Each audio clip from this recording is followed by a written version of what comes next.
Olá, eu sou Luiz Moreto Neto, sou professor titular aposentado da Universidade Federal de Santa Catarina, sou doutor, mestre e graduado e tenho uma sólida experiência em processos gerenciais aplicados em universidades. Para o MEC eu já visitei mais de 90 universidades públicas privadas no Brasil e tenho feito também trabalho junto ao ENAD no campo de públicas no Brasil. A convite do professor Dr.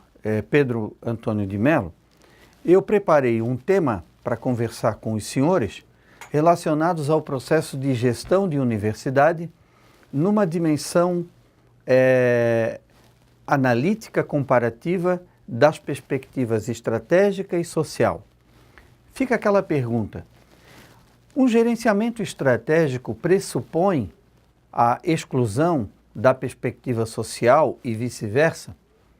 Nós, nesse momento que vamos conversar com os senhores, temos como propósito mostrar que é possível, é viável e quando essa escolha se materializa no conjunto das atividades empreendidas, ela possibilita exatamente que as organizações com uma perspectiva estratégica, também incorporando o social, possam se aproximar mais dos públicos e das sociedades para as quais elas prestam serviço.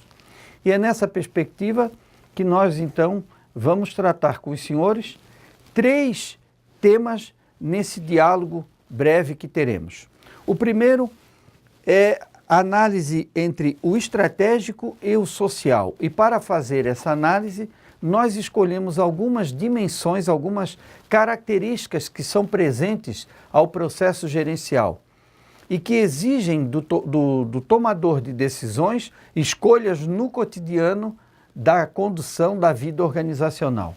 Vamos também, ao final, tratar dos grandes desafios institucionais que, no nosso entendimento, se fazem presentes nesse contexto de contínuas mudanças, de profundas mudanças que exigem novas estruturas, novas práticas do fazer e, principalmente, muita transparência organizacional e muita aproximação institucional das universidades com as sociedades nas quais elas estão inseridas.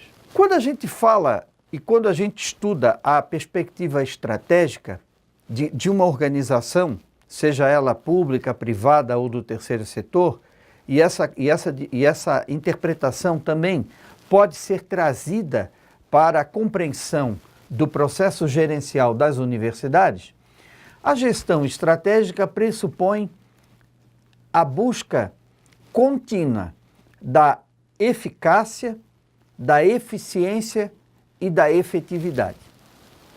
Então, a eficácia está relacionada, a concepção da eficácia, como é do conhecimento dos senhores, está relacionada com aquilo que é certo fazer, aquilo que diz respeito à missão institucional. Essa colocação parece muito simples, mas quando a gente vai caminhando na vida das organizações, nós vamos encontrar que muitas dessas organizações, elas se divorciam dos seus propósitos, dos seus objetivos, e muitas se perdem no meio do caminho e passam a fazer coisas que muitas vezes não são alinhadas com os seus propósitos e para os quais também elas não estão preparadas, não estão equipadas com máquinas, com equipamentos e principalmente com capital humano que tenha competências essenciais ao desenvolvimento dessas atividades. O segundo propósito diz respeito à perspectiva da eficiência. É que você, na escassez, você precisa administrar os seus recursos e fazer o uso dos seus recursos da melhor maneira possível para evitar o desperdício. Seja da hora técnica do seu professor, do seu técnico, o uso dos laboratórios, o uso dos equipamentos. E numa universidade, a manutenção de uma universidade implica num volume de investimentos, num volume de custos operacionais que é bastante representativo e que pode incidir no resultado final. Portanto, a eficiência está relacionada ao uso racional desses recursos de maneira que a organização possa otimizar os recursos que tem à sua disposição e obter bons resultados ao final do seu percurso. E a terceira dimensão, relacionada à perspectiva da estratégia nas organizações, é a junção da eficácia com a eficiência, que diz respeito à efetividade. Fazer o que é certo fazer com o menor dispêndio de recursos. Portanto, essas três dimensões elas estão muito relacionadas a uma interpretação, a uma busca, a um encaminhamento institucional orientado exclusivamente na direção da estratégia. Nós, então, vamos trazer para esse caldo, para essa conversa, a perspectiva do social, com aquela dimensão. Uma organização universitária também precisa cumprir uma função social e também precisa ter uma gestão social. E a gestão social, quando nós trazemos a gestão social para a agenda executiva, nós vamos além da perspectiva da eficiência, da eficácia e da efetividade que estão presentes na dimensão da estratégia, nós vamos trazer para a agenda a dimensão da legitimidade. A dimensão da legitimidade está relacionada ao reconhecimento da sociedade civil, ao envolvimento da sociedade civil, ou como a gente coloca, um campus sem fronteira, um campus sem limite, um campus que perpassa as fronteiras geopolíticas e que traz para dentro do seu espaço e que se coloca no espaço da sociedade de maneira que o cidadão se sinta como um ente que pertence à universidade.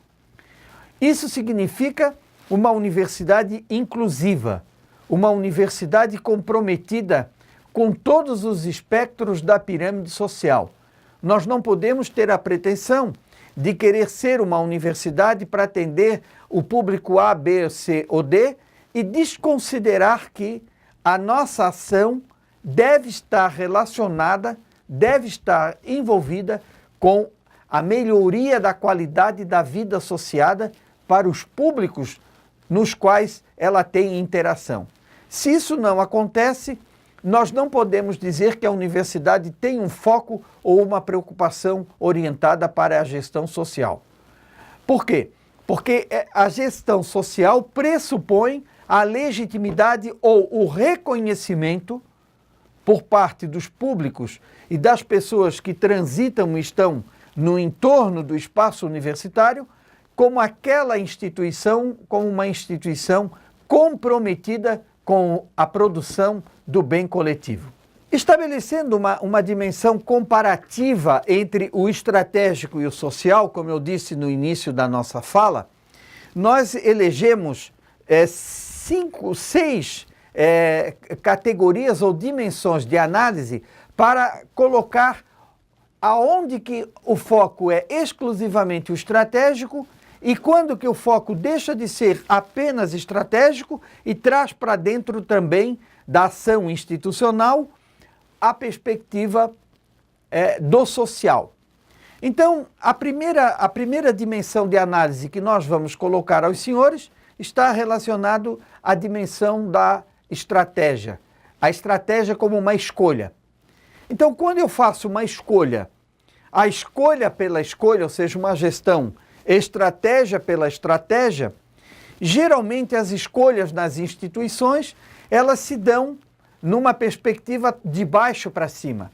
Você tem uma instância de governança instalada, a teoria institucional ela encontra respaldo para justificar essa prática de gestão, e neste encaminhamento, você tem um grupo que é chamado da coalizão dominante, e essa coalizão dominante é que a partir da sua percepção do mundo, da sua formação e dos interesses para os quais ela representa na condução da instituição, ela faz um conjunto de escolhas que vão se materializar num conjunto de atividades que serão as ações da instituição num determinado período.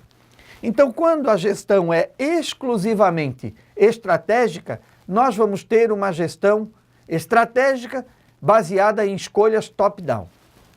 Na perspectiva social, você tem a inversão da pirâmide no processo de escolhas. O poder pode ainda estar concentrado no topo da pirâmide, mas esse poder adquire uma perspectiva negocial, adquire uma dimensão dialógica, ou seja, os dirigentes saem dos seus gabinetes, transitam nas instâncias internas da estrutura, transitam e dialogam com os atores sociais que se fazem presentes no entorno, as associações de moradores, as associações empresariais, as organizações do terceiro setor, os entes da estrutura da administração pública, e nessa perspectiva dialógica, eles vão buscar definir escolhas que sejam construídas de maneira coletiva e com o comprometimento dos pares, com o comprometimento dos atores sociais envolvidos nessas escolhas. Então, temos aí uma nuance que mexe com o processo de tomada de decisões, que mexe com o processo de construção das escolhas e que muitas vezes pode implicar num alargamento do tempo da realização dessa ação, mas que vai ter como resultado um envolvimento maior, um comprometimento maior, uma mobilização coletiva, ao invés de ser uma mobilização exclusivamente top-down, como a que ocorre no processo denominado de gestão estratégica. O foco da gestão estratégica é a melhoria no desempenho, ou seja, é a lógica economicista. Você está buscando, com menor alocação de recursos, incorporar o maior resultado. E essa incorporação de resultados é na lógica do resultado econômico-financeiro. Quando eu tenho uma gestão social, eu não deixo de buscar o resultado econômico-financeiro, porque a organização precisa se manter viva. Mas eu não vou superlativar esses resultados e eu vou buscar ações que também gerem o bem-estar da sociedade civil. Então eu crio uma clínica para estudos dos cursos da área de saúde ou da área de educação física, de nutrição, de dietética, de psicologia, e essa clínica ela é aberta à sociedade civil, ela presta um serviço, eu coloco a inteligência das pessoas a serviço da sociedade civil e uso as informações também,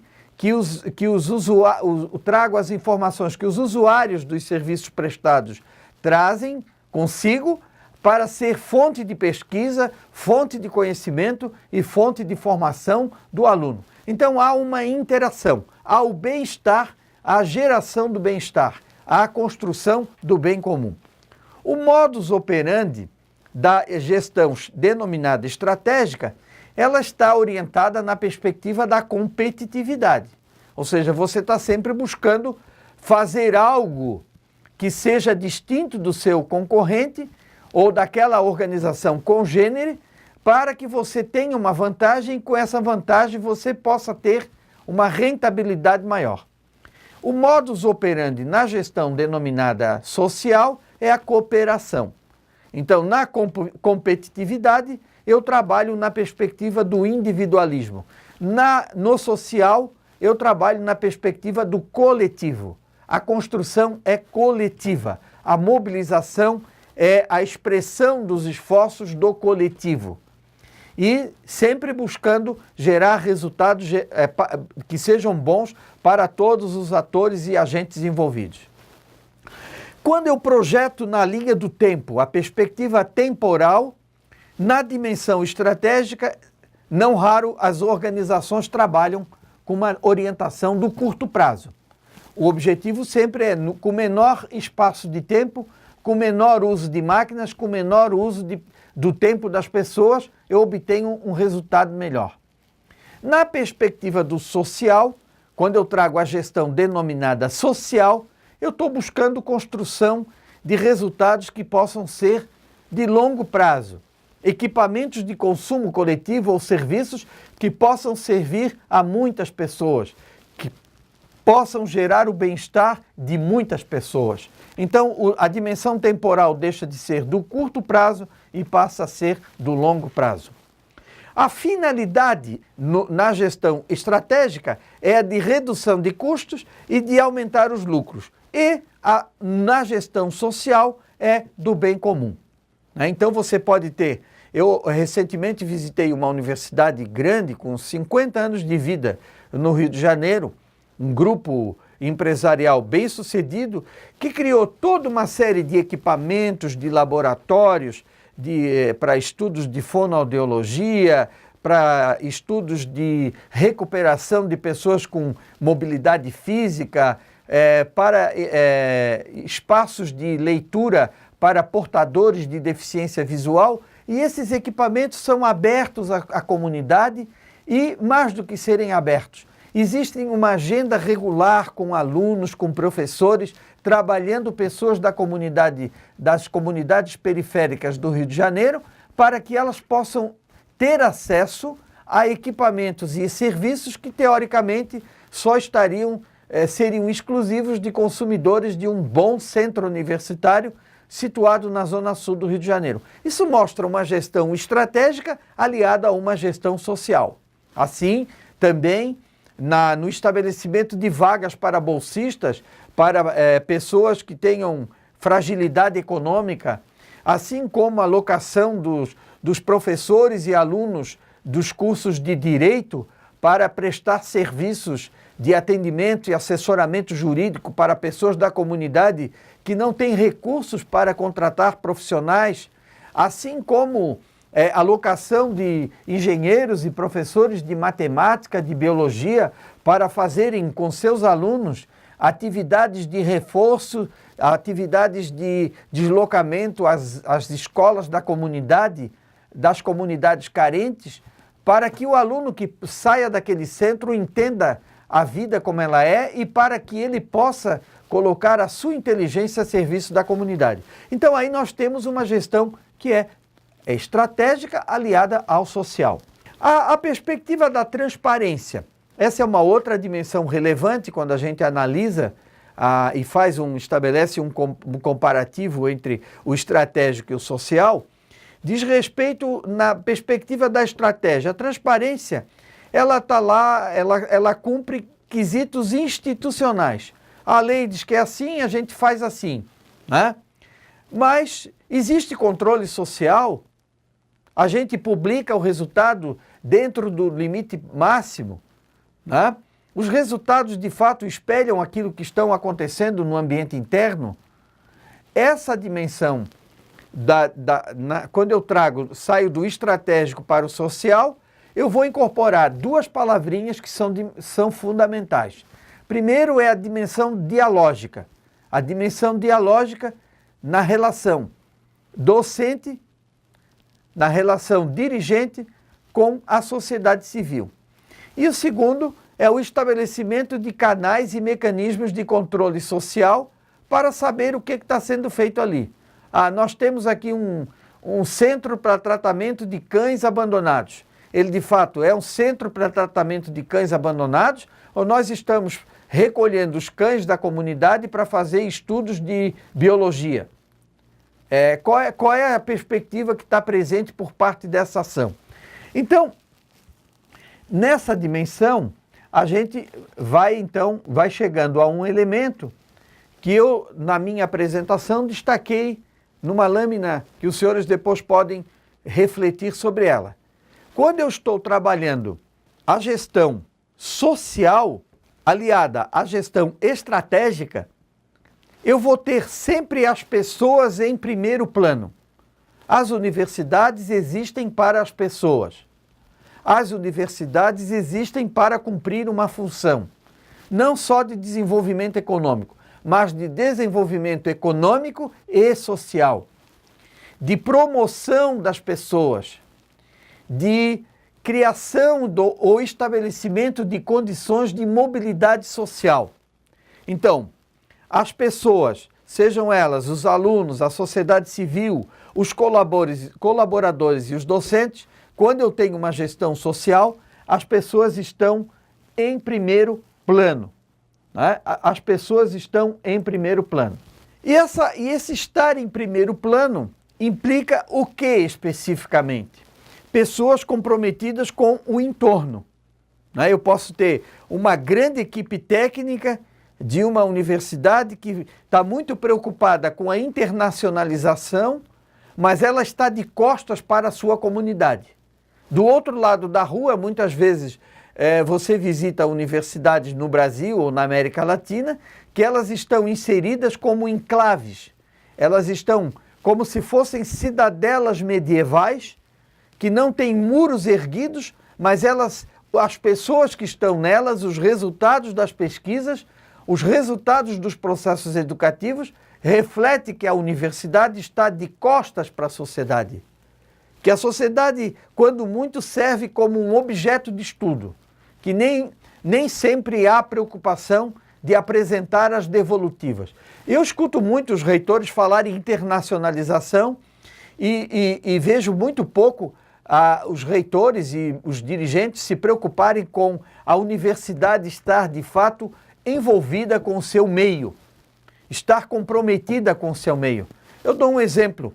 Existe um projeto que é um projeto já que tem mais de 4 décadas no Brasil, eu já fui coordenador dele, é o Projeto Rondon.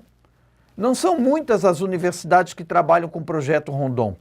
O Projeto Rondon é uma iniciativa do Ministério da Defesa com o Ministério da Educação, que tem o objetivo de levar a universidade e os universitários, sejam eles professores, servidores ou docentes, para entender a vida como ela é. Para entender que o Brasil é mais do que aquele condomínio fechado que a gente mora ou que a gente estuda. Que o Brasil é um país que tem idiosincrasias. Isso também acontece na América Latina e acontece em outras partes do mundo em que as universidades, quando elas não estão envolvidas com a sociedade. Eu vejo muito no discurso das universidades, até no caso do Brasil, até porque existe na legislação e na regulação um mecanismo que estabelece indicadores de responsabilidade social. É importante esses indicadores desde que, de fato, eles sejam construídos para o bem comum e com a participação dos atores sociais, né?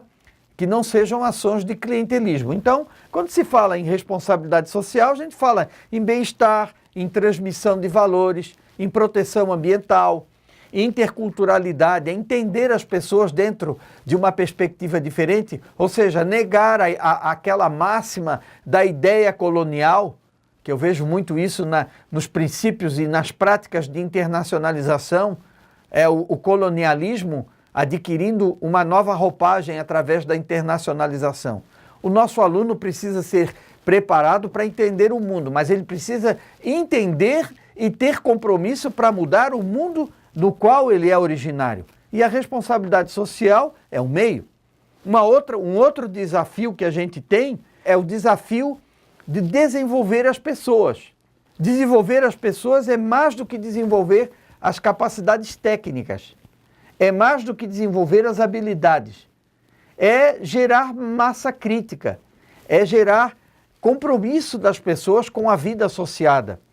É fazer o aluno entender que o mundo local e inserir o local no global e trazer o global para o local. Se ele não tiver essa competência, a universidade estará então de costas para a sociedade. Isso implica em algo que precisa ser repensado. E isso implica também em princípios e valores, né? Nós não podemos simplesmente querer gerar os nossos alunos para ser os melhores e vencer a qualquer custo. A competitividade na sociedade contemporânea, ela é presente em todas as dimensões. E os resultados e as mazelas da competitividade também são visíveis por todos os lados. E eu conheço muitas universidades do mundo afora, conheço alguns países do mundo e compreendo claramente essas idiosincrasias e essas discrepâncias que estão presentes quando as instituições elas estão de costas para a sociedade civil. Eu sempre digo que, teoricamente, em termos contemporâneos, tem se trabalhado muito no discurso acadêmico o princípio da ética de responsabilidade. Ele está muito presente. Em algumas escolas você tem até disciplinas, seminários, você tem comitês, tá? Muitas vezes que cumprem formalidades legais e trabalhos meramente burocráticos. Mas aí eu lanço uma pergunta: onde está a ética da convicção? Quais são os princípios e valores positivos que os nossos cursos e que o aluno que convive numa experiência acadêmica tem após um ciclo que ele passa com seus pares? Isso é muito raro, é muito difícil de nós encontrarmos.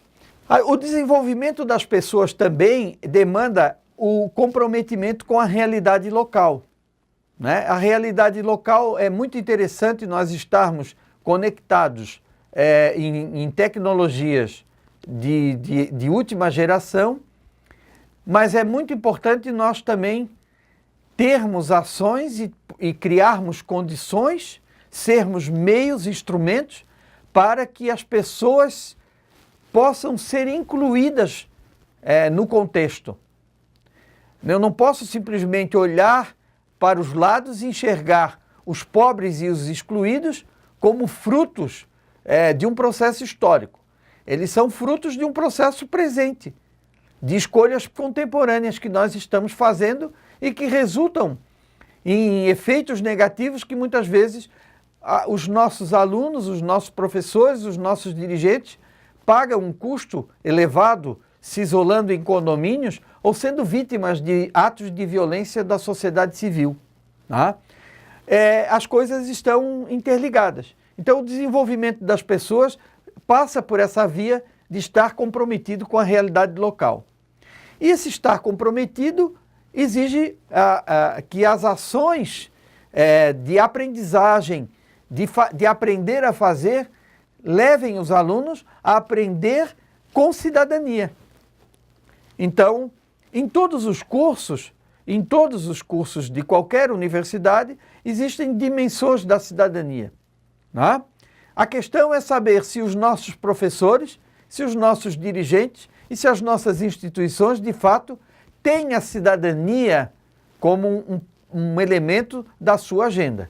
Se ele está apenas para integrar uma dimensão legal, é muito difícil você cumprir esse papel. E nessa questão da cidadania, vem aí um outro aspecto que eu gosto de destacar, que é o aspecto de estar comprometido com a construção da unidade na diversidade. É muito fácil você construir a unidade quando você está com seus pares. É muito difícil você construir a unidade quando você está num ambiente plural, em questões de gênero, em questões de raça, em questões religiosas, em questões de discrepâncias econômicas e sociais. Então, a interculturalidade é uma palavrinha muito falada no discurso das universidades e pouco experimentada na agenda institucional. Então, construir a unidade na diversidade implica em compreender o diverso. E compreender o diverso implica que há de se ter um cuidado na difusão das ideias.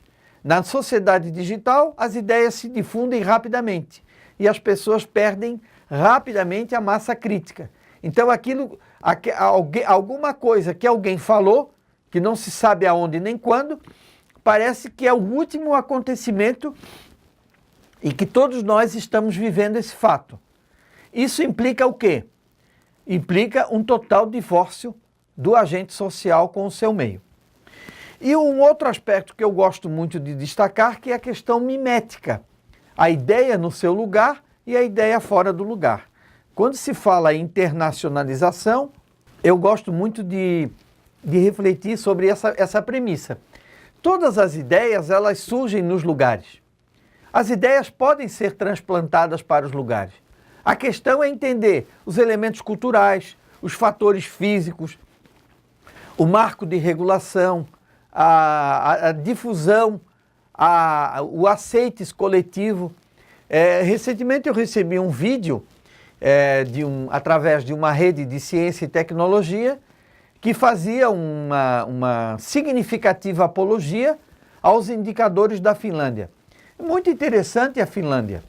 Realmente é um país muito interessante, mas tem uma cultura diferente, num ambiente físico diferente, num espaço continental diferente, num entorno totalmente distinto.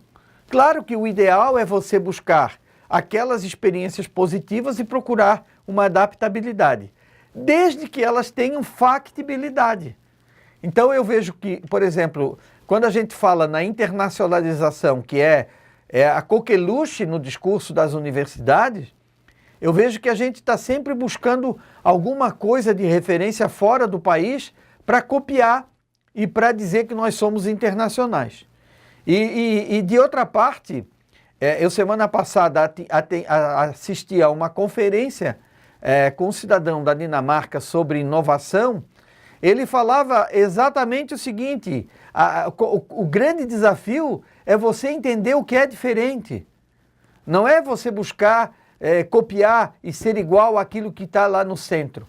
Então, cuidado, porque o mimetismo reproduz a ideia colonial. E a ideia colonial, quando não há uma reflexão por parte dos atores sociais, você pode destruir a imagem e o resultado de uma organização. Um outro aspecto importante para os senhores que são reitores e dirigentes das universidades diz respeito às estruturas, né? Nós temos no modelo tradicional de universidade aquelas estruturas piramidais, com conselhos deliberativos, com instâncias deliberativas, e o tempo demonstra que pela velocidade das mudanças, pela velocidade das comunicações, muitas vezes essas estruturas, elas não dão conta e impedem que a universidade tenha flexibilidade para acompanhar as mudanças. Então, o que a gente vai perceber aquelas universidades que têm maior legitimidade, elas têm estruturas mais planas, elas têm processos de tomada de decisão mais descentralizados, elas são transparentes, existem maiores instâncias de controle na governança coletiva, muitas operam em redes por assuntos de interesse coletivo, por áreas de especialidade, trabalho com o princípio da troca complementar, a mobilidade se dá numa perspectiva efetiva da cooperação, não na perspectiva do colonialismo, de vender e impor ideias superadas e já ultrapassadas. Ora, isso tudo, senhores, exige um outro fazer de universidade, né? Existe um outro fazer de universidade. E esse outro fazer exige a cooperação. E esse outro fazer e essa outra cooperação, no nosso entendimento, passa pela reflexão institucional, em parceria com o meio envolvente, aonde os membros da comunidade acadêmica, ouvindo as sociedades às quais elas prestam serviços, quais são as necessidades, quais são as expectativas e como que as universidades podem colaborar para o desenvolvimento sustentado do entorno. E aí nós estaríamos dando um passo concreto para fazer a integração entre a gestão estratégica aliada à gestão social. Um forte abraço a todos e um bom trabalho para todos.